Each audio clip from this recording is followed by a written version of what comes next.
together. Keep it going for Pastor Diane, Oliver Page, Hairston.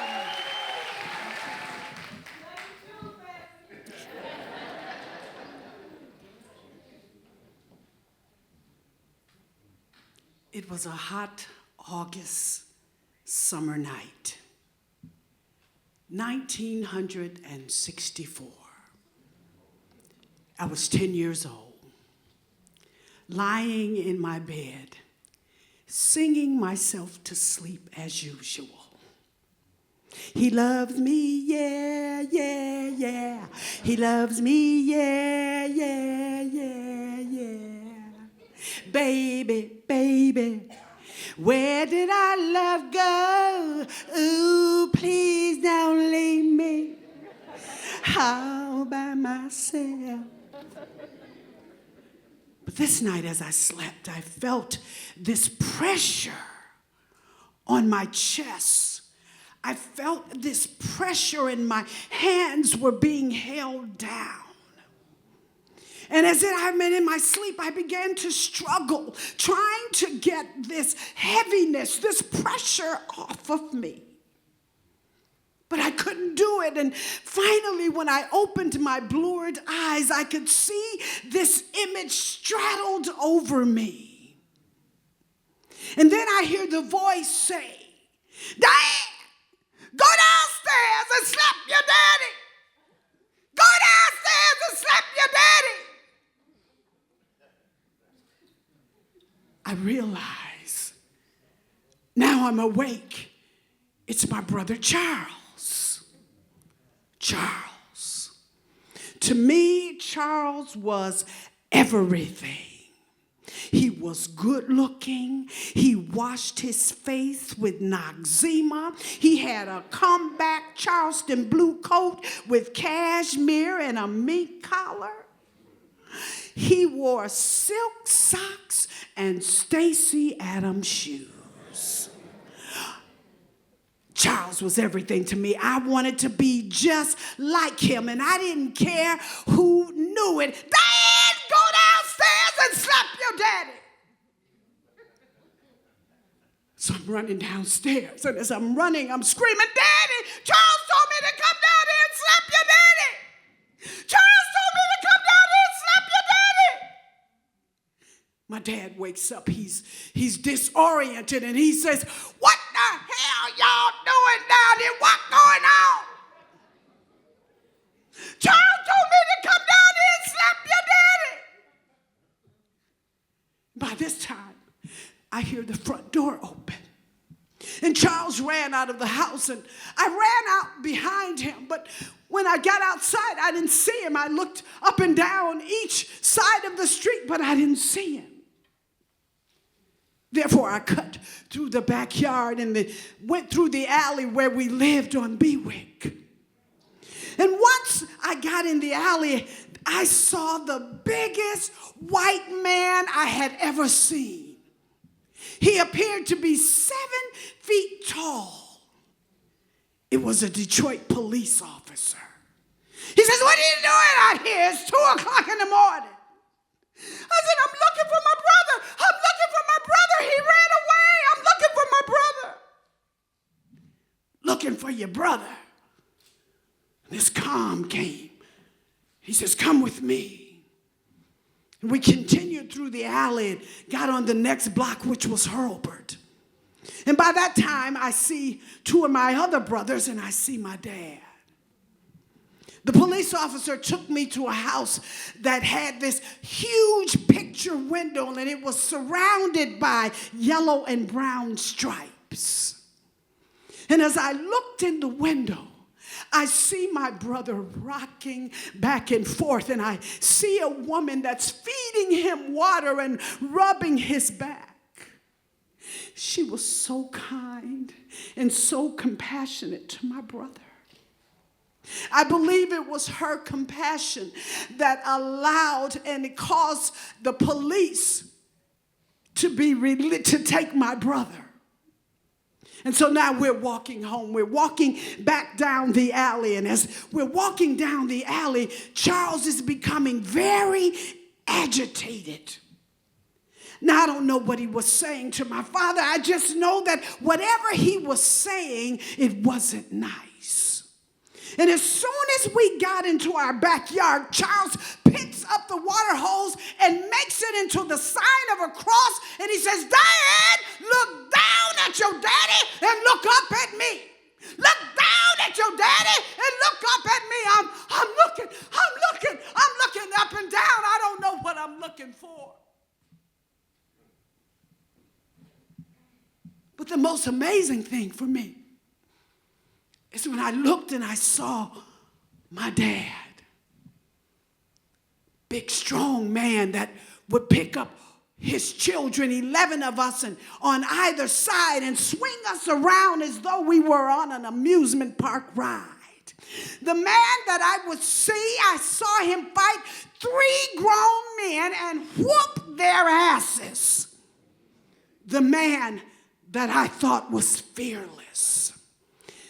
This night, my dad turned into a biatch and he started yelling, call the police, call the police, call the police. I'm looking at him. I can't believe that he's doing this. He is terrified of my brother and he takes a stand. Call the police, call the police. I don't know who called the police. I just know that they came and they took my brother Charles away. And I don't know where they had taken him to. Now I'm tripping. I'm all messed up. Everybody else in the house has gone back to bed. How do you go back to bed when they've taken Charles away?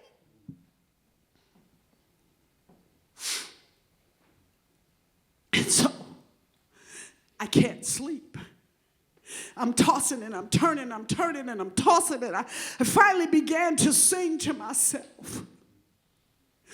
Jesus is on the main line.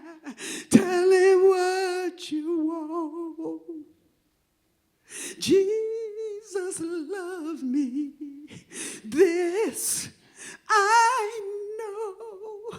For the Bible tells me so.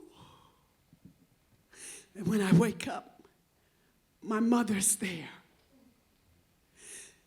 My mother was not in the home. That's a whole nother story for a whole nother time. But I hear my mother telling my dad that my brother was in the Herman Kiefer Hospital and they would have to go there. And so I begged my mother, please, please, please let me go. Please, Charles needs me. So we go to the Herman Kiefer Hospital and we get directed to the 5th floor. And when we get to the 5th floor and the elevator doors open and the things that I was seeing and hearing, I said to myself, what the fuck? Maybe I should have just stayed home. I'm looking at people looking like zombies. I'm hearing people scream in terror, help me, let me out of here, let me out of here. And the next thing I see my brother. And he's looking like everybody else. He's shuffling. His eyes are big as saucers, yet empty. I said, what did they do to my brother? What is going on? I just didn't understand. So while I'm sitting with my brother and my parents are talking to the doctor, I hear my mother say that Charles had a nervous breakdown. Nervous breakdown? What does that even mean? Does it mean that his nerves are broke? We leave the hospital. Nobody's talking. Nobody's saying anything about Charles. But through eavesdropping, I hear that Charles was seeing and hearing things, and that he would be coming home in about 2 weeks. I couldn't wait for Charles to come home. I missed him so much. And the minute he got home, my dad makes a joke.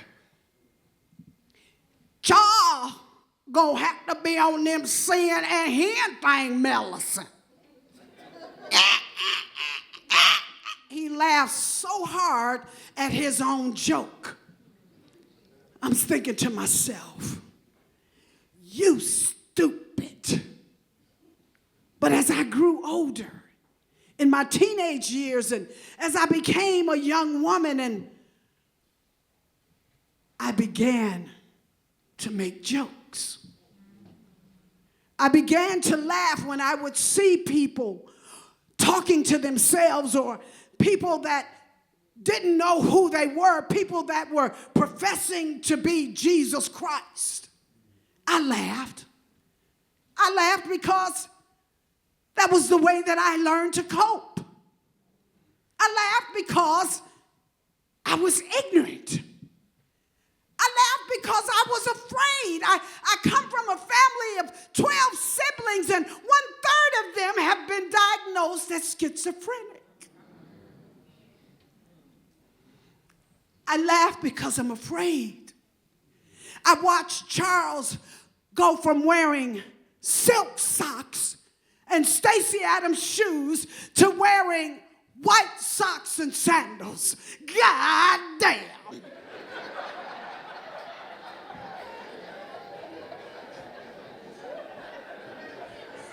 Now life is finally kicking in and maturity is setting in. And once I became mature, I had to ask myself the hard questions. What is so funny about someone suffering in their mind? What is so funny about someone suffering in their minds? If they had cancer or some other disease, would you laugh? I laughed because I was ignorant. But now, I don't want to laugh anymore. It's time for correction. So the first thing I do to correct myself is I stop laughing. The second thing I did was I became educated. I earned myself a bachelor's and master's degree in social work in order that I be in tune with people whose minds are thinking differently. I discovered that it was okay for me to admit to myself that I did not want to be labeled mentally ill. I discovered that it was okay for me to admit that no way, no how, not no more do I want to be like Charles.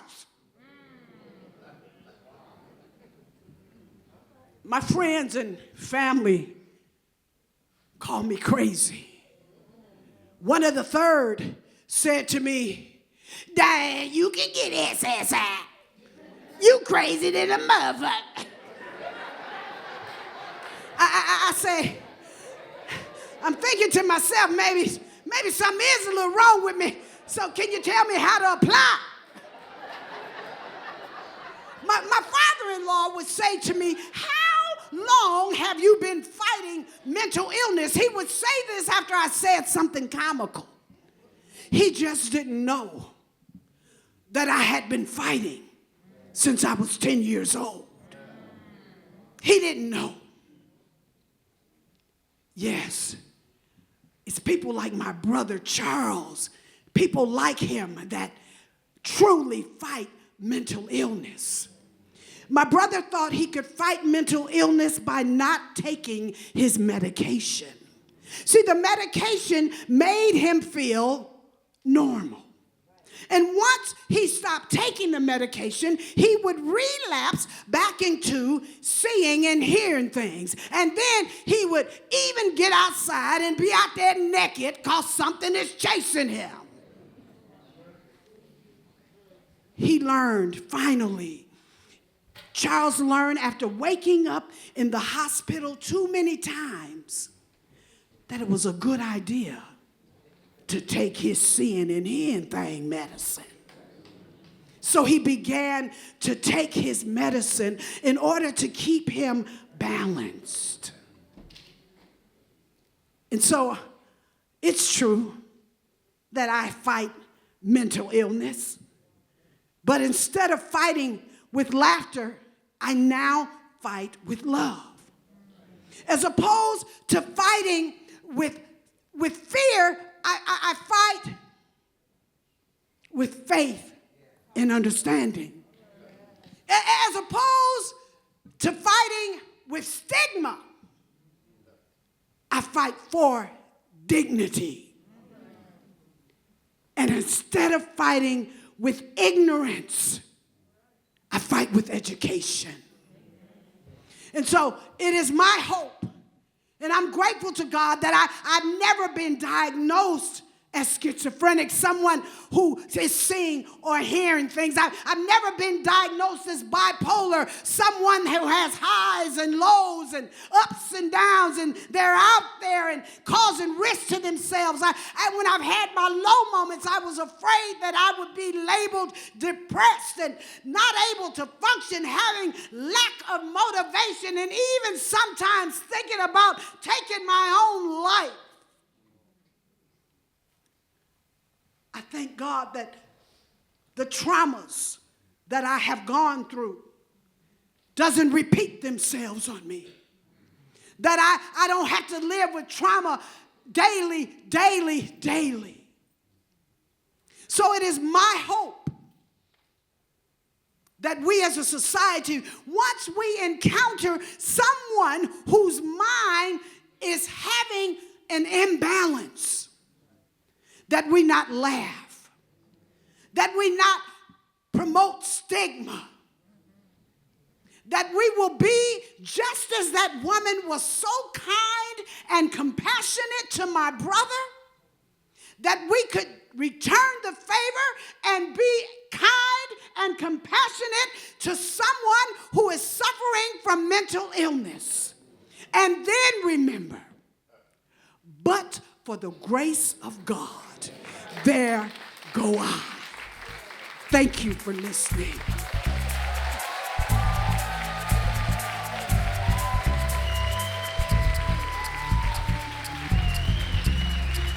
Pastor Diane, Oliver Page, Hairston.